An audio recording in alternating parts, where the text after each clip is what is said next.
भाई का फर्ज। रविवार का दिन था। सुबह सुबह नैना अपने बिस्तर पर लेटी हुई थी। कल की बातों को सोचकर वह उसे फिर से ताज़ा कर रही थी। कैसे चारों ओर उसकी प्रशंसा हो रही थी। उसके कानों में अभी भी तालियों की गूंज सुनाई पड़ रही थी।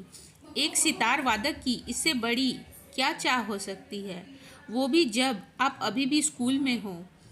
तुम अभी भी बिस्तर पर क्यों लेटी हो? क्या तुमने अपना होमवर्क पूरा कर लिया? नैना की माँ ने कहा।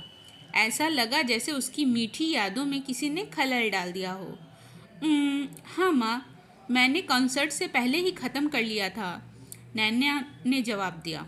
उसकी माँ ने थोड़ी राहत की सांस ली और अपने काम में लग गई। इसी बीच नैना का बड़ा भाई रवि उसके कमरे में आ गया।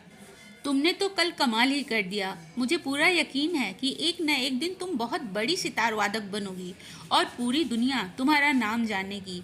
यह कहते कहते रवि का सीना गर्व से चौड़ा हो गया। पता नहीं क्या होगा, मैं इस बारे में कुछ नहीं कह सकती, नैना ने बुदबुदाते हुए कहा।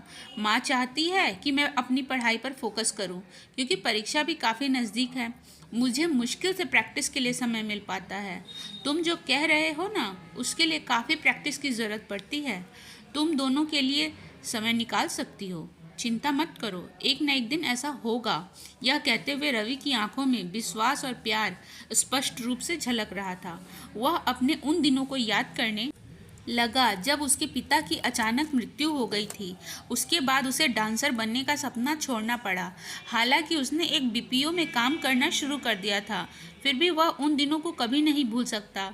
कैसे स्कूल में होने वाली विभिन्न प्रतियोगिताओं में उसने जीत हासिल की थी। कुछ महीने के बाद जब एग्ज़ाम के रिजल्ट आए तो नैना के चेहरे पर मिली जुली खुशी देखने को मिली। वह इस बात से तो खुश थी कि उसने एग्ज़ाम में अच्छा प्रदर्शन किया है, लेकिन वह यह भी जानती थी कि अब उसे कॉलेज जाना पड़ेगा। दिन ब दिन नैना को लग रहा था जैसे उसके सपने अब उससे दूर होते जा रहे हैं। जब एग्ज़ाम में बेहतर ग्रेड आने की जानकारी रवि को मिली तो उसने नैना को बधाई देते हुए कहा, मैं पहले से ही जानता था कि तुम एग्ज़ाम में बहुत अच्छा करोगी।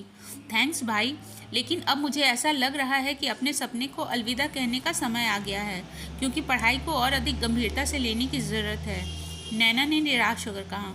हाँ तो ठीक है, तुम एक अच्छे कॉलेज में जाओ और खूब पढ़ाई करो, लेकिन सितार भी बजाओ, रवि ने कहा। आओ, मैं तुम्हें कुछ दिखाना चाहता हूँ। वह नैना को पकड़कर अपने कमरे में ले गया, जहाँ एक टेबल पर सितार पड़ा था। सितार के पास एक नोट भी पड़ा था जिसमें लिखा था, नेवर स्टॉप प्लेइंग। दरअसल अपनी बहन को गिफ्ट में सितार देने के लिए रवि काफ़ी महीनों से पैसे जमा कर रहा था। यह तुम्हारे लिए है।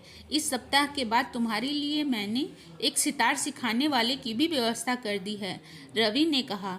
यह देखकर नैना को कुछ समझ नहीं आ रहा था कि वह क्या कहे, लेकिन उसके आंसुओं ने सब कुछ जाहिर कर दिया। रवि ने उसे गले लगाते हुए कहा, तुम मुझे अपने कॉन्सर्ट के फ्री टिकट देकर इन चीज़ों का भुगतान कर सकती हो। यह सुनकर नैना के चेहरे पर दृढ़ संकल्प, कृतज्ञता और प्रेम भरी मुस्कान छा गई।